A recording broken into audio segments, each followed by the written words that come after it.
Hello viewers, welcome back to Apple Info YouTube channel. In today's video, I will show you how to enable announce calls on iPhone. Elisa.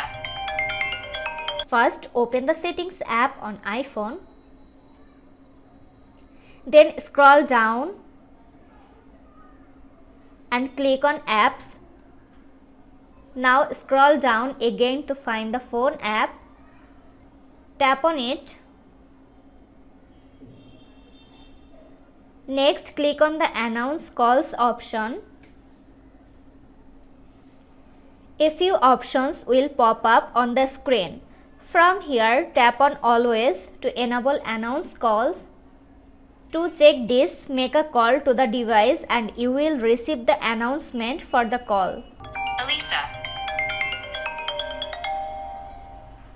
In this way, you can easily enable Announce Call on iPhone. This was today's video. Hope you like and enjoy the video. Do like, comment, share and also subscribe to Apple Info YouTube channel. Thanks for watching.